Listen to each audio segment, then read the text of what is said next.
एकदम सही टाचा मारे भाई। कल कल क्या याद रखूं, कल तो कुछ पढ़ाया ही नहीं।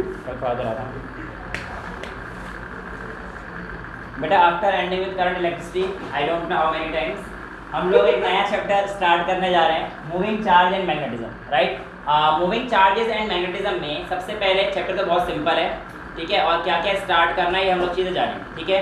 मूविंग चार्ज एंड मैग्नेटिज्म में सबसे पहले टॉपिक जहाँ से शुरू होगा वो देखो कहाँ से है, चार्ज। और चार्ज कैसा होना चाहिए, मूविंग का। कहानी क्या थी, आइए शुरू करें। मैंने कहा कि मेरे पास एक करंट कैरिंग वायर, क्या था, एक करंट कैरिंग वायर, और इस करंट कैरिंग वायर के पास मैंने एक चार्ज रखा Q, जो कि किस में था, इनिशियली रेस्ट पर, जो कि इनिशियली किस पर था, रेस्ट पर था। तो मैंने देखा यार यहाँ पर ना इस चार्ज पर कोई फोर्स लग पा रही, मैंने देखा इस चार्ज पर कोई फोर्स नहीं लग पा रहा, यानी कि एक current carrying wire does not produce electric field. Current carrying wire को इलेक्ट्रिक फील्ड तो प्रोड्यूस नहीं करता है, ये बात तो हमें पता पड़ गई, क्योंकि जब हमने चार्ज को रेस्ट पे रखा तो यहाँ पे कुछ ऐसा इलेक्ट्रिक फील्ड वगैरह ऐसा कुछ आया नहीं, ठीक है। लेकिन जब मैंने इसी चार्ज को मोशन में डाल दिया, यानी कि जब यही चार्ज मेरे पास किसी एक वेलोसिटी से v पर गया, तो मैंने देखा यार एक फोर्स इस तरफ लग रही, ये तो बड़ा पंगा हो गया। जब चार्ज मोशन में है तब कहानी कुछ और है, जब चार्ज रेस्ट पर है तब कहानी कुछ और है। और इस चार्ज से जब मैं वेलोसिटी लेकर गया, यानी कि इस चार्ज जब मैंने मोशन में किया, इससे जो फोर्स डेवलप हुई वो फोर्स ऑपोज कर रही थी दूसरे चार्ज पार्टिकल्स से जो किसी मौजूद थे, या किसी चीज को सपोर्ट कर रही थी, या इस करंट को भी अपोज कर, मतलब बहुत सारी चीजें उस फोर्स के बारे में बड़ी दिक्कत वाली पैदा हो गई, क्योंकि वो फोर्स आज तक हमने देखी नहीं थी। और वो फोर्स जो थी हमारे पास जब चार्ज मोशन में आया, उसकी वजह से आने का शुरुआत, उस फोर्स का नाम क्या था हमारे पास, मैग्नेटिक फोर्स, जिसको मैं किससे दूंगा, बी से। किससे दूंगा बेटा मैं, बी से। क्या हुआ, क्या मतलब हुआ, मतलब ये हुआ कि यहाँ पर जब पार्टिकल गया बेटा क्यू बी, अच्छा मैग्नेटिक फील्ड को हम लोग बी से डिनोट करते हैं, हर मतलब हर चीज का अलग है, जैसे v को स्पीड को v से डिनोट करने का क्या मतलब हुआ, तो ऐसे ही मैग्नेटिक फील्ड को b से डिनोट करने का मतलब हुआ, ठीक है। तो ऐसे ही हमारे पास चीजें आती हैं, ठीक है। तो अब आगे चलें। अच्छा अब सुनो, क्या यहाँ पर सीधा सीधा हमारे पास मैग्नेटिक फोर्स आया, तो आंसर नो, आंसर है नो। सबसे पहले यहाँ पर कोई ना कोई फील्ड जनरेट हुई होगी ना यार, यहाँ पर क्या हुआ होगा, कोई ना कोई फील्ड जनरेट हुई होगी, और कब जनरेट हुई, जब चार्ज मूव कर रहा था। जब चार्ज रेस्ट पे था तब कोई फील्ड या फोर्स था, कुछ नहीं था, शायद इलेक्ट्रिक फील्ड थी, बिल्कुल थी, क्योंकि चार्ज रेस्ट पे था तो इलेक्ट्रिक फील्ड तो प्रोड्यूस होगी, लेकिन वो QE जो भी रहा होगा वो भी हमें दिया नहीं था, तो अभी तो हमें समझ में आया नहीं। लेकिन जब चार्ज मोशन में गया तब हमें इतनी चीज तो समझ में आ गई कि हाँ भाई एक ऐसी फोर्स आई जो उसमें बाकी और चार्ज का भी अपोज कर रही है, इस करंट से कुछ चीज आ रही होगी, इसका भी अपोज कर रही है। तो वो ऐसा क्यों हुआ, क्योंकि वहां पे हमारे पास एक नई फोर्स मिली जिसका नाम हमारे पास क्या आएगा बेटा, मैग्नेटिक फोर्स। और किसकी वजह से हुई, due to presence of a certain thing that we called a magnetic field. तो अब हम लोग कह सकते हैं कि अ मूविंग चार्ज, कोई भी जब एक चार्ज मूव कर रहा होगा, produces magnetic field in addition to electric field, यानी कि ये भी आएगा और ये भी आएगा। समझ में आती है इतनी बातें, यहाँ तो कोई प्रॉब्लम नहीं है। जब चार्ज मूव कर रहा हो कौन सा फील्ड आएगा, दोनों आएंगे, दोनों ही आएंगे, ठीक है। अब ये देखा गया कि ये जो फोर्स था, कौन सा फोर्स था बेटा, मैग्नेटिक फोर्स, ये किस किस चीज पे डिपेंड कर रहा था, तो कहा गया कि भाई ये जो फोर्स है, देखा गया कि जितना आपके पास चार्ज ज़्यादा होगा, मूविंग चार्ज का मैग्नीट्यूड ज़्यादा होगा, उस पर डिपेंड कर रहा था। इसके अलावा देखा गया कि जितनी वेलोसिटी होगी उस पर भी डिपेंड कर रहा था। ये तो बड़ी अच्छी बात हो गई, तो बड़ी अच्छी बात हो गई, ठीक है। चार्ज बढ़ा दो, मैग्नेटिक फोर्स बढ़ गया, मैग्नेटिक फील्ड बढ़ा दो, मैग्नेटिक फोर्स बढ़ेगा, v बढ़ा दो तो भी मैग्नेटिक फोर्स बढ़ेगा। अब यहाँ पर हमारे पास एक नए साइंटिस्ट आएंगे, लॉरेंस साहब। देखो इक्का दुक्का किताबों में या इधर उधर देखोगे तो आपको पता है कि बायोट-सावर्ट्स लॉ से शुरू किया गया है, लेकिन हम लोग बायोट-सावर्ट्स लॉ से शुरू नहीं कर सकते, क्योंकि ये चीज़ें पहले बताना जरूरी है कि मैग्नेटिज्म आया कहाँ से, इसके साथ इलेक्ट्रिसिटी का रिलेशन क्या है, उसके हम लोग कंपैरिजन कर सकते हैं, फिर हम लोग बायोट-सावर्ट्स में चलें। ठीक है, तो जब मैं पढ़ा दूंगा चीज़ें कुछ बची नहीं रही, ठीक है। तो आपके रेफरेंस या इधर उधर से इधर उधर हो सकती हैं नहीं होंगी, पर आपकी एनसीईआरटी से ज़्यादातर चीज़ें मैच होंगी। ओके, सो यहाँ पर देखा गया कि जो फोर्स है ये किसके प्रोपोर्शनल है, यानी कि फोर्स डिपेंड करता है क्यू पे, चार्ज पे और उसकी वेलोसिटी। अब यहाँ पर आप लोग एक चीज़ दिमाग में नोट कर लीजिए कि जो आपका मैग्नेटिक फील्ड है, पहली बात तो ये एक वेक्टर क्वांटिटी है। मैग्नेटिक फील्ड कैसी क्वांटिटी है, वेक्टर क्वांटिटी, और मैग्नेटिक फोर्स भी कैसा होगा, वेक्टर क्वांटिटी। अब ये जो मैग्नेटिक फील्ड है इसको डिनोशन किया जाता है, डिनोट किया जाता है किस तरीके से, अगर कहीं पर आपको डॉट दिखाया होगा तो डॉट का मतलब आप समझ जाना कि ये आउट ऑफ द प्लेन आ रहा है, यानी कि इस समय पर आपके पास आ रहा है, आपकी तरफ आ रहा है। और ये अगर मैग्नेटिक फील्ड क्रॉस करके ऐसे किया होगा तो समझ जाना ये इनटू द प्लेन जा रहा है, इनटू द प्लेन जा रहा है। तो अगर मैं कहूँगा force on a moving charge, force on a moving charge, then you will say that the force is directly proportional to the magnitude of charge and the velocity of the charge. Provided आपके पास अगर magnetic field given है तो देखा गया कि F directly proportional है Q, V और B, लेकिन V के किसके साथ, ये अब हम लोग जानने की कोशिश करें। एक्चुअल में 10th क्लास में आप लोग ये सब पढ़ के आ चुके हो, फ्लेमिंग का लेफ्ट हैंड रूल, और मैं उम्मीद करता हूँ आप लोगों को इतना पता होगा। सर उम्मीद तो मत करो, दोबारा बता दो, है ना।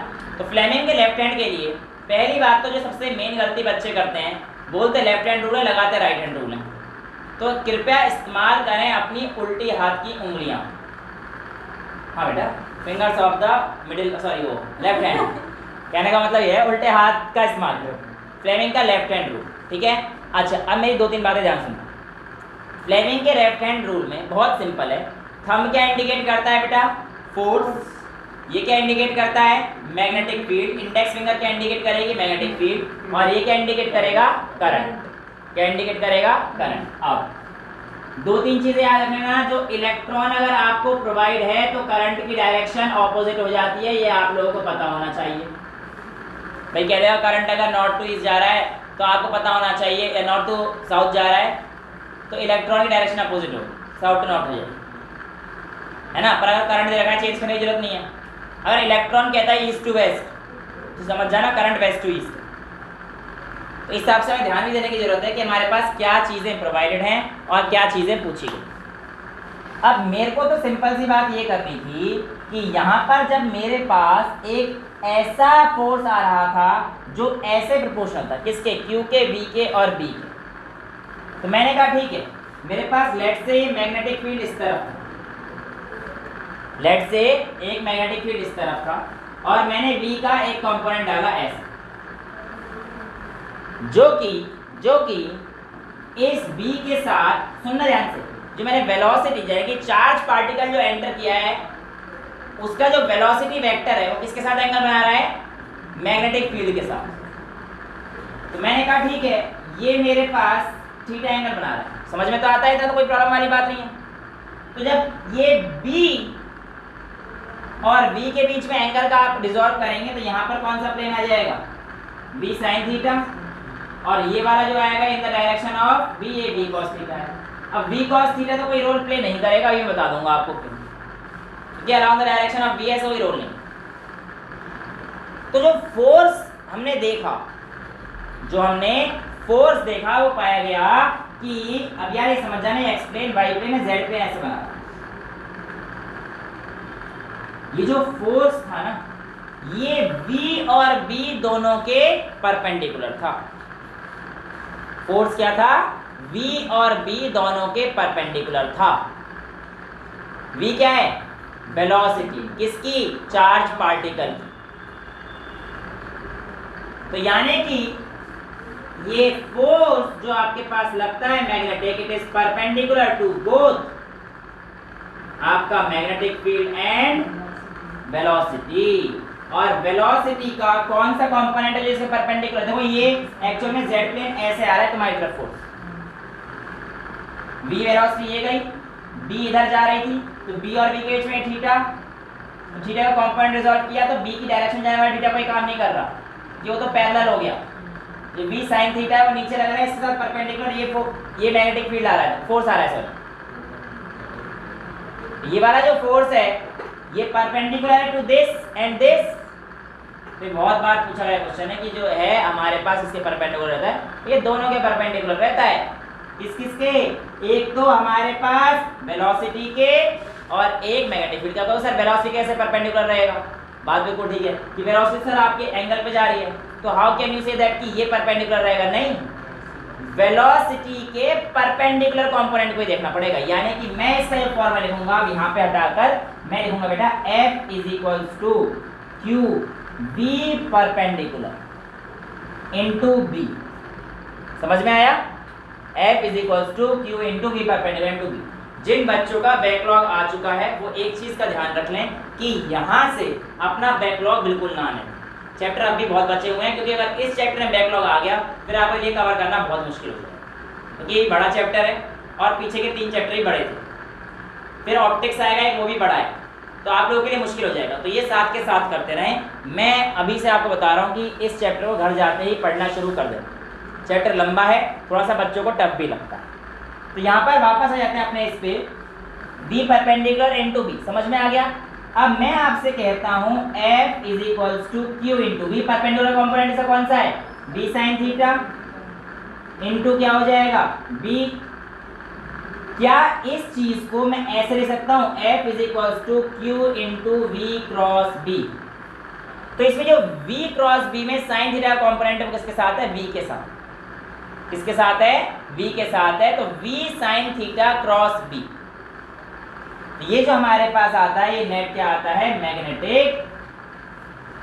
और अगर मैं इसका सिंपल मॉड की फॉर्म में लिखता हूं तो F = QVB आ जाता है, जहां पर मैग्नेटिक फील्ड की स्ट्रेंथ या मैग्नेटिक फील्ड की वैल्यू आएगी B की, वो हमारे पास आ जाएगी F/QV। इसकी यूनिट के बारे में बात करते हैं तो कर लेते हैं। स्पीड की क्या होती है? मीटर पर सेकेंड। तो ठीक है, फोर्स की क्या होती है? न्यूटन। भैया न्यूटन आ गया। कूलाम मीटर पर सेकेंड, तो मीटर तो ऊपर नीचे रहेगा, सेकेंड का ये ऊपर पहुंच जाएगा।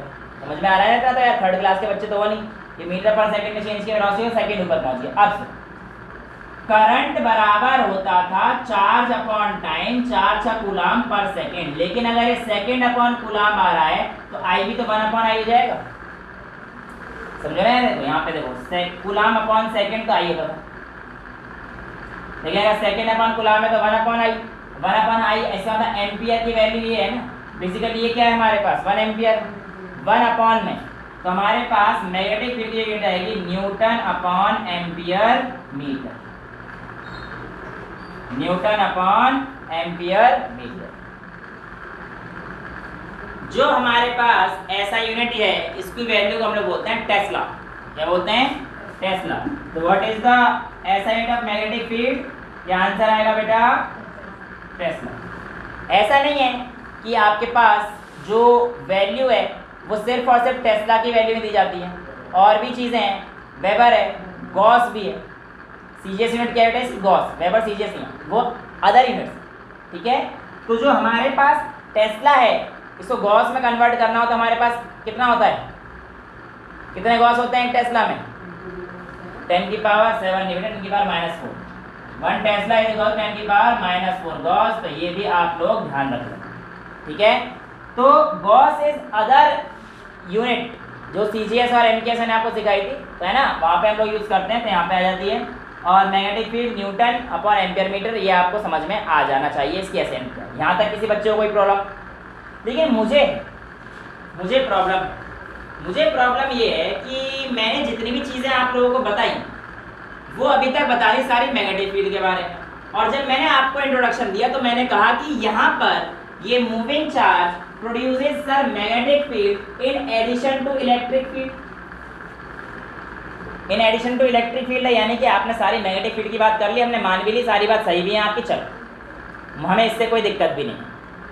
लेकिन ये इलेक्ट्रिक फील्ड आपने कहीं भी यूज क्यों नहीं किया अगर ये प्रोड्यूस हो रहा है? बेटा मैंने नहीं, ये तो लॉरेंस साहब ने पहले ही कर दिया।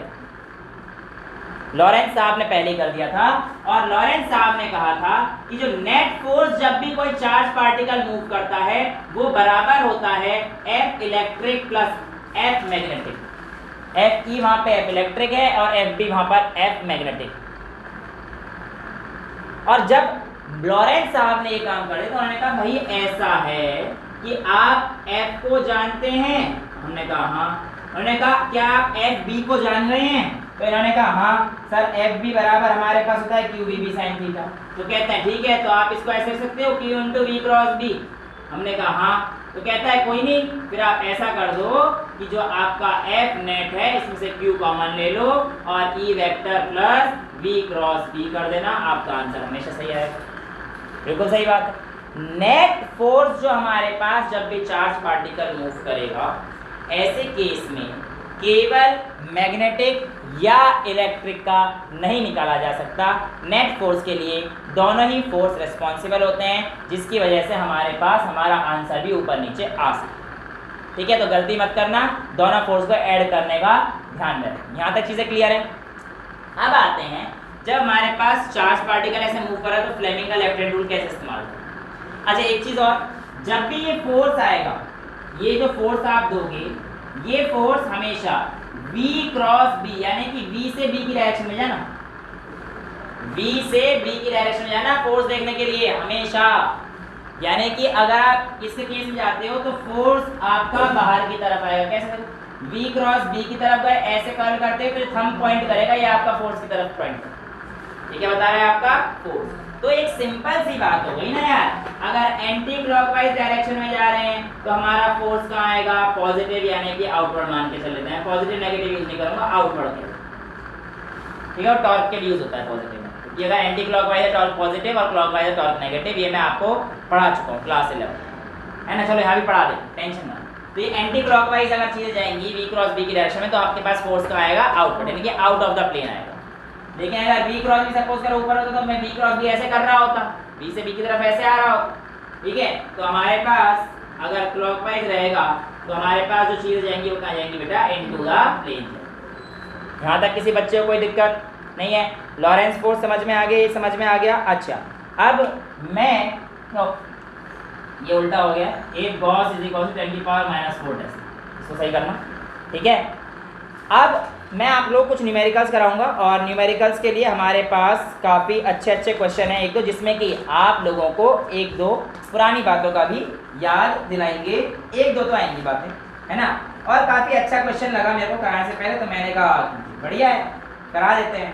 ठीक है, चलो पहले मैं आप लोगों को एक छोटा सा क्वेश्चन करा दूँ, फिर उसके बाद बड़े क्वेश्चन। पहला क्वेश्चन डस्टर, तो ये रहा, इसे उड़ा रहा हूँ मैं।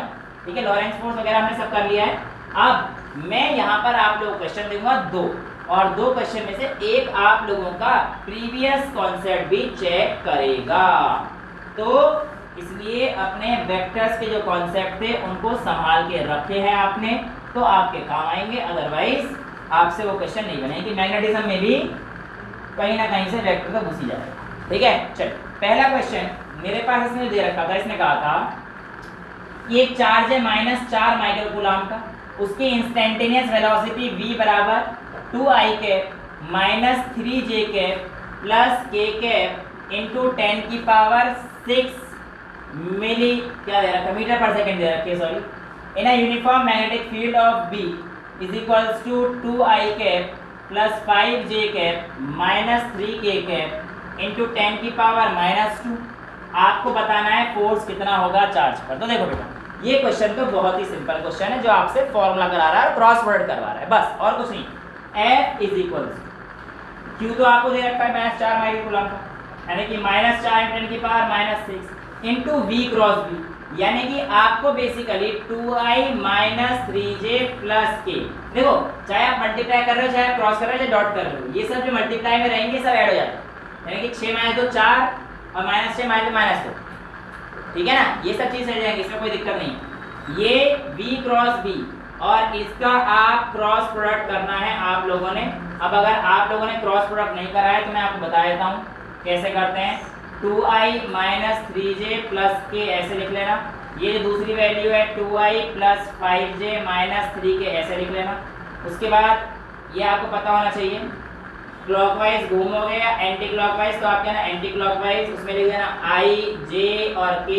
i क्रॉस j करोगे बेटा तो आपके पास प्लस k आएगा, j क्रॉस k करोगे प्लस i आएगा, k क्रॉस i करोगे तो प्लस j आएगा, बाकी वाइस वर्सा हो जाएगा, यानी कि आप j क्रॉस i करेंगे तो माइनस k हो जाएगा। ठीक है, अब यहाँ पर इसको कैसे करते हैं, ऐसे 2 इंटू 5 माइनस बीच में लगा के 2 इंटू माइनस, तो इसको ऐसे कर देना और यहाँ से इसको ऐसे कर देना। तो जब आपने इन दोनों यानी i और j को करा तो पॉजिटिव k में आंसर आएगा, j और k को करा तो पॉजिटिव i में आएगा, और i और k को ऐसे करोगे यानी कि 2 इंटू 3 माइनस 3 माइनस 6 माइनस का आंसर आएगा इस बार आपको, क्योंकि आप i क्रॉस k कर रहे हैं। देखो i क्रॉस k कर रहे हैं तो हमारे पास माइनस j आएगा, k cross i plus j आता है। ठीक है, तो ये माइनस j में आंसर आएगा। तो आपके पास बहुत सिंपल सा क्रॉस प्रोडक्ट करवा रहा है। जिसको क्रॉस प्रोडक्ट नहीं आता है क्लास 11 की वीडियो देखना, यहाँ पर टाइम वेस्ट मैं नहीं करना चाह रहा आप लोगों का कि मैं क्रॉस प्रोडक्ट सिखाऊं।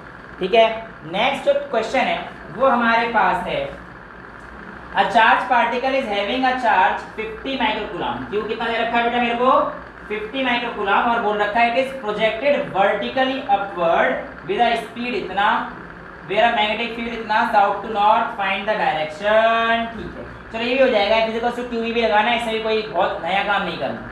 ठीक है, दूसरा क्वेश्चन कर लेते हैं।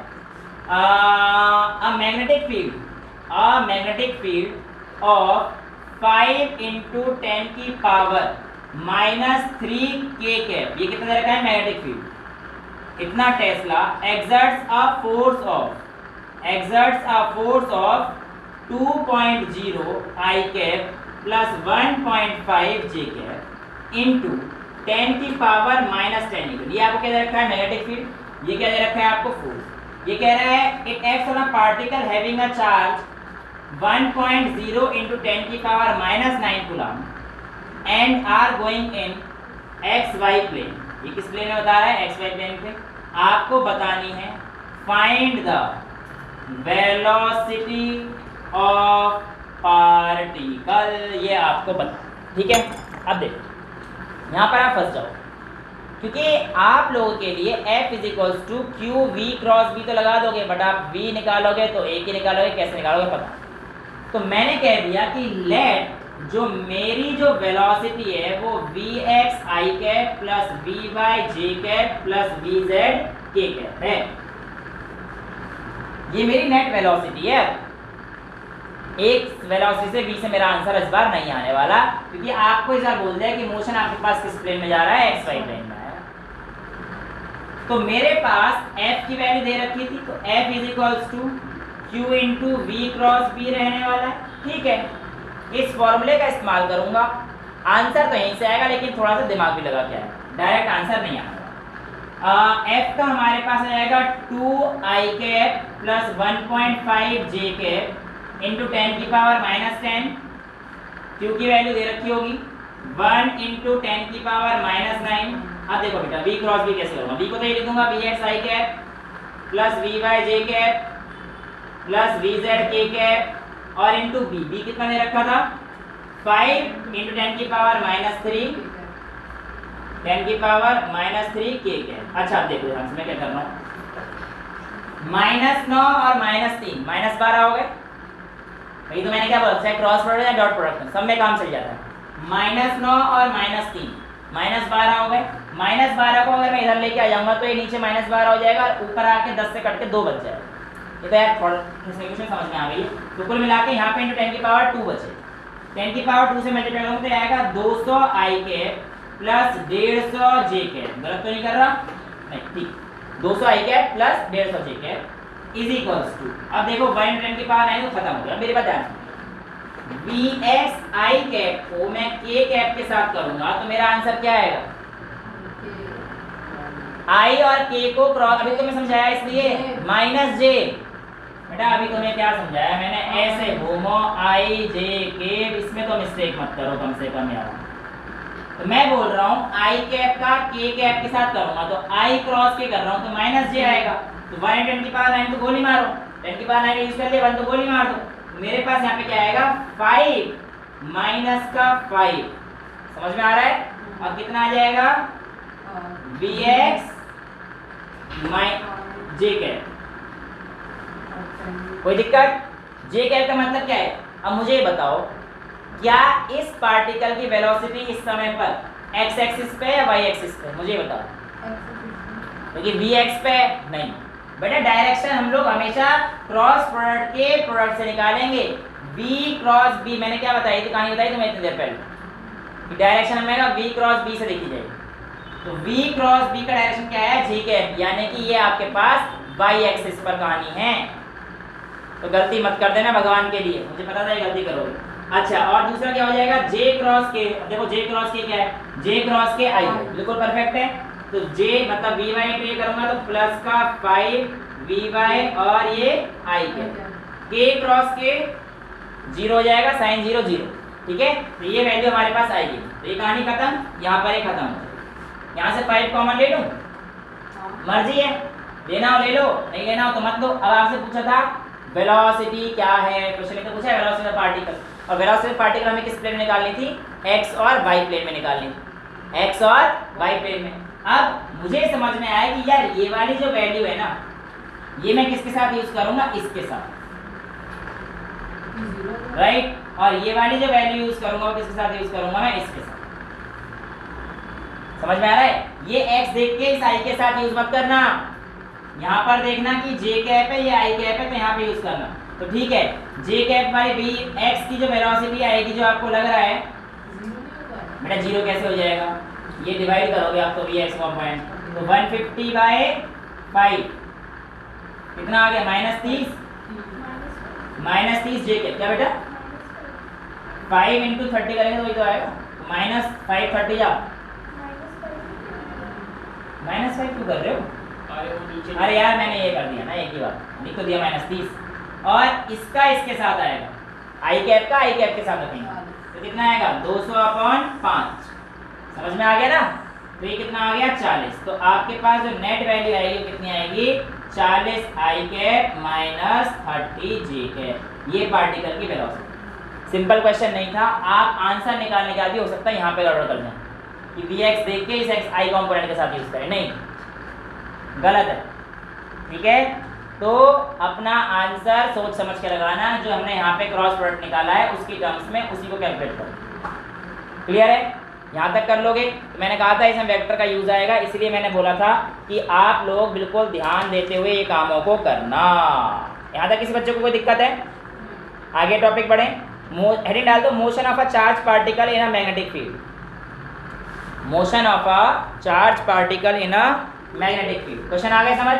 थोड़े से टफ थे लेकिन पहले बोल रखा है, एक लेवल तो अभी चलना है, ठीक है। ताकि छोटे मोटे क्वेश्चन, अब देखो क्यू वी बी की वैल्यू दे रखी होगी, पूछा होगा फोर्स कितना है, वो आप जो रेफरेंस किताब इस्तेमाल कर रहे हो उसमें ऐसे काफ़ी सारे क्वेश्चन मिलेंगे, लेकिन जो मैं यूज़ कर रहा हूँ, जो आपको दिक्कत आती है जिन क्वेश्चन से मैंने वो करा है ना, इससे टफ क्वेश्चन आप लोगों को क्यू वी क्रॉस बी पर नहीं मिले, ठीक है। तो ये वैल्यू है जो बेटा रिमोट पीछे रखा वहाँ से ऑन कर दो, ठीक है। आगे चलें। तो अब हमारे पास जो टॉपिक है वो है कि मोशन क्या होगा पार्टिकल का, motion of a charge particle in a magnetic field. Simple सा हेडिंग है, बहुत ही सिंपल है। इस टॉपिक को तो आप बच्चों की तरह कर दो, motion of a charge particle in magnetic field, यानी कि इस बार आपको ऑलरेडी क्या प्रोवाइडेड है, मैग्नेटिक फील्ड प्रोवाइडेड है ना। तो आपकी मर्जी, अंदर ले लो या बाहर ले लो, तुम्हारी मर्जी, तुम्हारे हिसाब से चलता, अंदर ले लो, अंदर ले लो, कोई दिक्कत तो नहीं, बोर्ड के अंदर जा मैं ठीक। मैंने कहा कि इस समय पर मेरे पास यहाँ पर जो मैग्नेटिक फील्ड बनाई है मैंने, वो कहाँ पर प्रोजेक्ट कर रही है, बॉडी के अंदर प्रोजेक्ट कर रही है, यानी कि मैग्नेटिक फील्ड किस तरफ है, ऐसे। अब मेरी बात, डायरेक्शन देने के लिए इस हाथ का इस्तेमाल, एक तो मैंने आपको बताया फ्लेमिंग का लेफ्ट हैंड रूल, जिसका इस्तेमाल हम लोग अभी करेंगे, आगे कई जगह करना है। तो मैंने आपको बता दीजिए क्या बताता है हमारे पास, थंब इंडिकेट्स फोर्स, ये मैग्नेटिक फील्ड, और ये क्या बताता है, करंट। ये कहीं तो क्लियर है, इससे तो कोई दिक्कत होगी नहीं, है ना। अब मैं तुम लोगों को कह दूं कि बताओ, चलो अगर एक इलेक्ट्रॉन जा रहा है नॉर्थ टू साउथ और आपके पास मैग्नेटिक फील्ड जा रही है ईस्ट की तरफ, तो बताओ बताओ फोर्स किस तरफ होगा, ऐसे क्वेश्चन। ये क्वेश्चन अगर पूछेंगे तो 10th क्लास का क्वेश्चन होगा, तुम्हारे लिए क्वेश्चन नहीं है ये 10th क्लास के लेवल का क्वेश्चन होता है। तो बस आपको पता होना चाहिए कि हाँ हम लोगों को जो फ्लेमिंग का रूल है वो कैसे यूज़ करना है, ठीक है। अब देखो इलेक्ट्रॉन, अब हाँ एक चीज़ ध्यान रखना, जो डायरेक्शन लेते हैं उसमें एक फिक्स है, जैसे भी आप बैठे हो, देखो अब आप कहोगे सर आपका ये सुधर है, कुछ नहीं, एक चीज़ याद कर लो, जहाँ भी आप बैठे हो, जैसे भी आप बैठे हो, आपके राइट हैंड साइड में हमेशा ईस्ट कर लो, आपके लेफ्ट हैंड साइड में वेस्ट कर लो, आपके नाक की सीध में नॉर्थ, आपके पिछवाड़े की तरफ साउथ, और ऊपर की तरफ अपवर्ड और नीचे की तरफ डाउनवर्ड। बस अगर ये डायरेक्शन के हिसाब से चलोगे तो आपका आंसर कभी भी गलत नहीं आएगा, और अगर ये नहीं हो पाया फिर आप फंस जाओ, ठीक है। चलिए शुरू करते हैं। इलेक्ट्रॉन नॉर्थ से साउथ जा रहा है, नॉर्थ से साउथ इलेक्ट्रॉन ऐसे जा रहा है, तो यानी करंट किधर जा रहा होगा, साउथ से नॉर्थ, तो ये फादर मदर चिल्ड्रन, ऐसे भी आ सकते हो, father mother children, force magnetic field current, चाहे क्यू दे दे, इलेक्ट्रॉन दे दे, हर चार्ज ही, तो इसी के मूवमेंट से तो करंट आता है, तो मेरी करंट की डायरेक्शन होगा ये। इसके बाद दूसरा क्या बोला था, magnetic field east, magnetic field ये ऐसे, तो फोर्स किधर हुआ, नीचे। समझ में आया, कहानी समझ में आई, फोर्स किधर हो गया इसका, नीचे की तरफ। समझ में आ गया ना भाई। ये तो हमारे पास क्या था, करंट, कर नहीं रहा बेटा मैं, उसमें तो बता रहा हूँ ये करंट है। अब तेरे ध्यान ही वही चल रहा है कि सर ये क्या कर रहे हो बेटा, मैं ऐसे अश्लील हरकतें नहीं करता, वो देखो पीछे से पूरी उंगली निकाल के बैठा हुआ है, अबे मान जा, सुधर जा, ठीक है।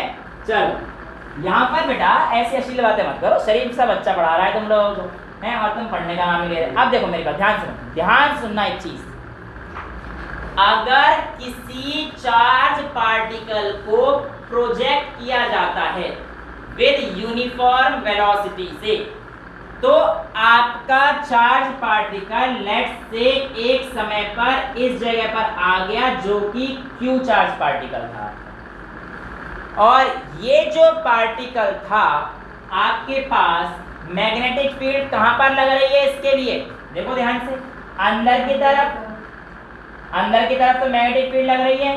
अब राइट हैंड पाम रूल का इस्तेमाल कैसे करेंगे ये सीख लीजिए। आपकी ये जो चार चार उंगलियां हैं इनको डालिए मैग्नेटिक फील्ड की तरफ, बेटा मैग्नेटिक फील्ड सुन तो ले, इनको रखिए मैग्नेटिक फील्ड की तरफ। तो मैग्नेटिक फील्ड कहाँ है मेरा, अंदर डाल दो मैग्नेटिक फील्ड की तरफ उंगलियों।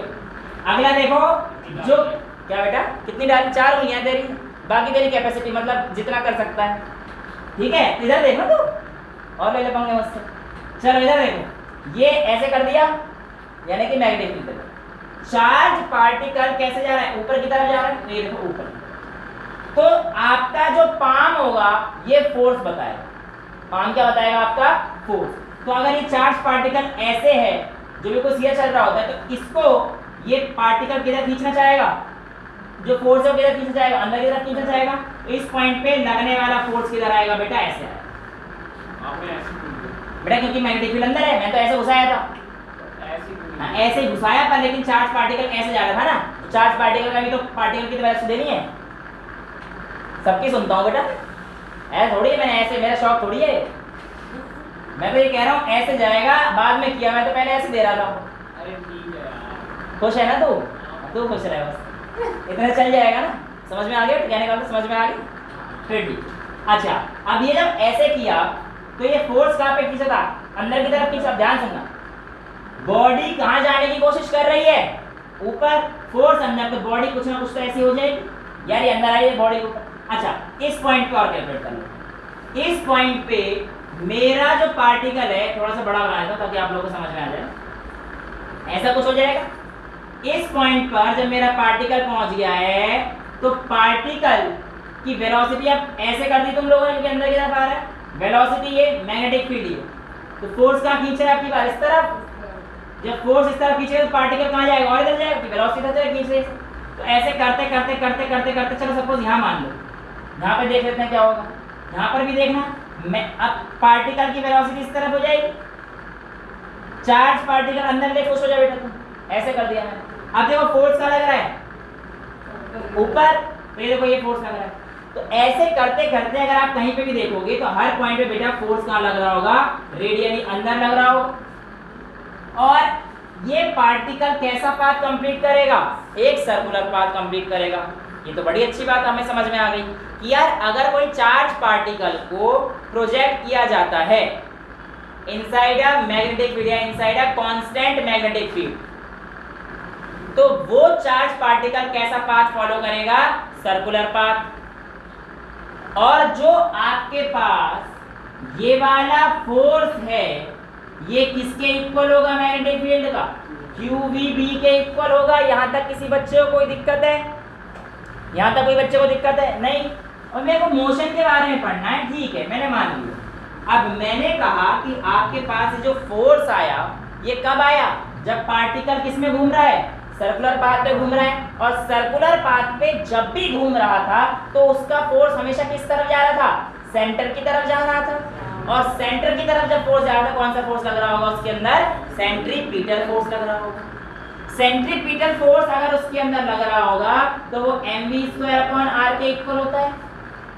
और ये mv²/r को आप q × v क्रॉस b के इक्वल रख सकते हैं। आप v से v को उड़ा सकते हैं। रेडियस ऑफ ट्रेजेक्ट्री जो उसने पाथ कवर किया होगा r = क्या हो जाएगा बेटा? mv/bq। ये समझ में आ गया? यहां तक किसी बच्चे को कोई दिक्कत नहीं है? अब मैंने आपको बताया तो रेडियस है इसका, ये इसका रेडियस है। अब मुझे एक चीज बताओ, ये एक छोटा चार्ज है। मैं अगर एक चार्ज को इसने एक टाइम में कवर किया होगा, ठीक है, लेकिन अगर मैं चार्ज की जैसे इसकी वेलोसिटी कुछ थी, अगर चार्ज की वेलोसिटी बढ़ा देता हूं तो जल्दी कवर कर देगा। चार्ज की अगर वेलोसिटी बढ़ा तो जल्दी कवर कर देगा, क्योंकि मैंने वेलोसिटी बहुत जल्दी कवर की। या सीधी बात है, अगर मैं यहाँ से सीधा ऐसे जा रहा हूँ तो मैं इस तरीके से गया हूँ, लेकिन मैं अपनी वेलोसिटी बढ़ा दूँ और यहाँ से यूँ पहुँच जाऊँ तो जल्दी पहुँच गया। यानी कि वेलोसिटी बढ़ाने से वो जो डिस्टेंस है उसको जल्दी कवर किया जाएगा, लेकिन यहाँ पर ऐसा नहीं है। ये सर बड़ी अजीब बात बता रहे हो। आज तक हमने पढ़ा है वेलोसिटी बढ़ाएंगे तो हमारे पास जो टाइम है वो कम लगेगा। ओ अब मेरी बात ध्यान सुनो, अब मेरी बात ध्यान सुनो, ठीक है। जो चीज हमारे पास टाइम पीरियड इस पे लगेगा वो किसके इक्वल होगा? भाई टाइम पीरियड क्या होता है? t speed distance upon time. 9th class time distance upon speed. Distance किसके इक्वल हो जाएगा? इसके सरकमफेरेंस के भी। पार्टिकल ऐसे घूम रहा है सर्कुलर पाथ पे तो पेरिफेरी पे घूम रहा है। सरकमफेरेंस ऑफ सर्कल कितना हो गया? 2πr। वेलोसिटी v, r की वैल्यू क्या थी? mv/bq। तो t 2πmv/bq इंटू v से v गया तो t 2πm/bq। इससे हमें साफ साफ समझ में आता है कि जो हमारे पास किसी भी बॉडी का चार्ज अगर आप फेंकते हो तो उसका टाइम पीरियड वेलोसिटी पे तो डिपेंड करता ही नहीं है। ओहो सर ये क्या आप बता रहे हो? आप कह रहे हो कि टाइम पे डिपेंड नहीं करेगा, फिर जब हम लोग जल्दी फेंकेंगे तो वो जल्दी क्यों नहीं कवर कर रहा? आप मुझे ये बताओ। ठीक है, सिंपल सी बात ये है बेटा, मेरी बात सुनो कि जब आप किसी बॉडी पर, ध्यान सुनना इस चीज, जब आप किसी बॉडी को तेजी से फेंकोगे ना, जब उसकी वेलोसिटी बड़ी कर दोगे तो उसका सर्कुलर रेडियस भी बड़ा हो जाएगा। अगर आप छोटी वेलोसिटी से फेंकोगे तो उसका सर्कल भी छोटा होगा।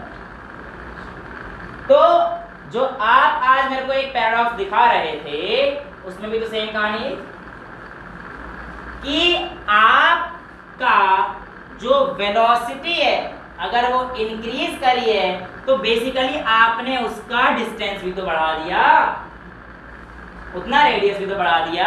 भाई पहले इसका रेडियस था r और अब है r', तो बता दो कौन सा रेडियस बढ़ा है? r'। तो ये जो वेलोसिटी आपने इंक्रीज करी है ना वो इसमें कवर अप हो जाएगी, लेकिन टाइम पीरियड पर इनका कोई फर्क नहीं पड़ेगा। जितनी कम वेलोसिटी होगी उतना टाइम पे डिपेंडेंट ही नहीं है ना, उतना छोटा सर्कल बनेगा। ठीक है, ये चीज समझ में आ गई। अब होता है कितनी बार चक्कर लगाएगा, उसको क्या कहते हैं हम लोग? फ्रीक्वेंसी। तो फ्रीक्वेंसी क्या होता है? 1 टाइम पीरियड, ये तो पता होगा। तो क्या हो जाएगा? bq/2πm के इक्वल हो जाएगा। ठीक है, नंबर ऑफ रिवॉल्यूशन किसके इक्वल होते हैं? अगर आपसे पूछेगा, हाँ आंसर आ गया, कितना? थीटा अपॉन 2 पाई बोलूंगा, तो थीटा अपॉन 2 पाई के इक्वल होते हैं। ठीक है, अगर आपसे पूछेगा number of rotation in time t, कोई एक फिक्स टाइम दे दिया, तो आप क्या करोगे, थीटा अपॉन 2 पाई इनटू टोटल टाइम, एक फिक्स टाइम के लिए निकालना है ना, तो थीटा अपॉन 2 पाई जो भी उसने रिवॉल्यूशन किया होगा, जितना उसने कवर किया होगा, theta upon 2 pi in total में से जो करता, यूनिटरी मेथड है ये,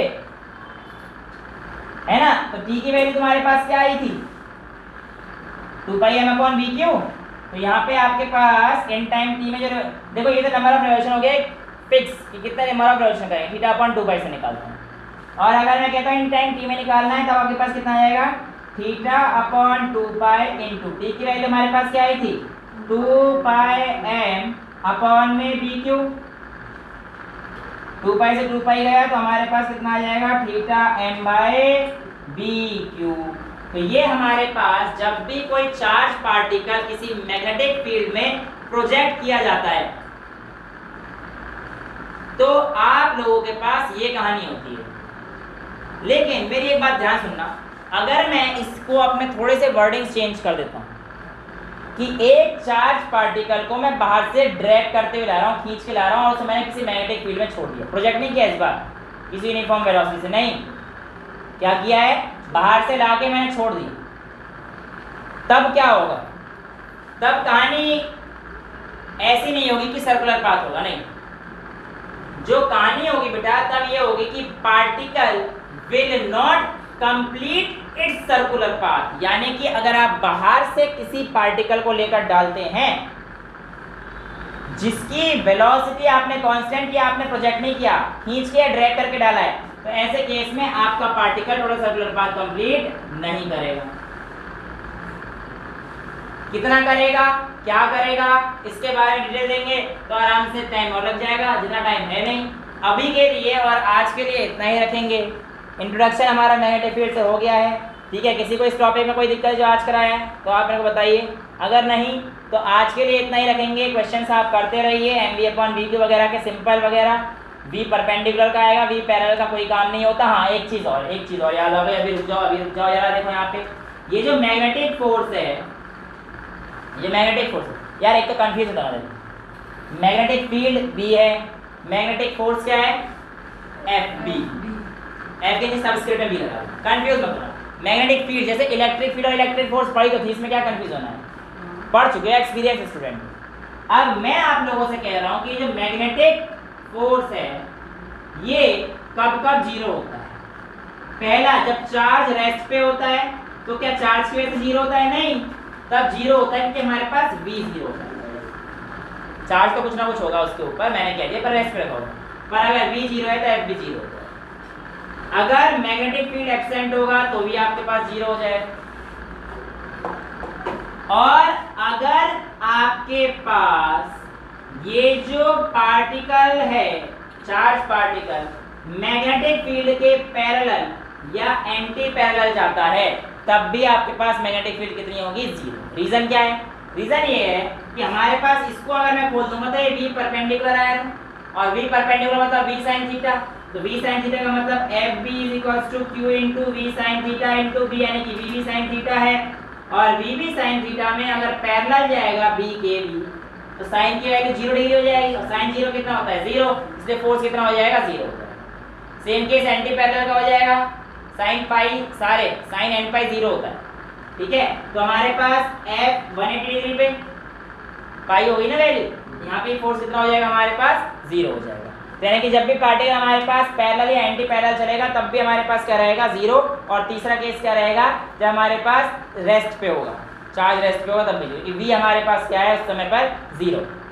यहाँ तक चीज़ें क्लियर हैं, इसमें तो कोई दिक्कत नहीं है। लास्ट जो है हमारे पास आज का टॉपिक था कि इनमें डिफरेंसेस क्या रहते हैं, किस किस में, इलेक्ट्रिक फील्ड और मैग्नेटिक फील्ड। देखो, इलेक्ट्रिक फील्ड और मैग्नेटिक फील्ड का एक डिफरेंस मेजर जो ये है वो ये है कि इलेक्ट्रिक फील्ड आपके पास जब चार्ज पार्टिकल रेस्ट पर है ना तब भी लग जाती है, लेकिन जो आपके पास मैग्नेटिक फील्ड है वो केवल और केवल तभी लगेगी जब आप लोगों के पास क्या होगा, चार्ज मोशन में होगा। दूसरा, जब आपके पास पैरेलल है, लूप फॉर्मेशन नहीं, लूप फॉर्मेशन अगली क्लास में करेंगे, ठीक है। अब दूसरा मैं आपसे कह रहा हूँ, हेलिक्स वाला कह रहे हो? नहीं, फिर इलेक्ट्रिक फील्ड लूप नहीं बनाती, मैग्नेटिक फील्ड। अच्छा okay good. Electric field loop नहीं बनाती है और मैग्नेटिक फील्ड लूप बनाएगी। लूप अभी हमने पढ़ाया नहीं है, ठीक है, इसलिए मैं आपको अगली क्लास में कराऊंगा ना, जब हेलिक्स पढ़ाऊंगा आपको तब करेंगे हम लोग।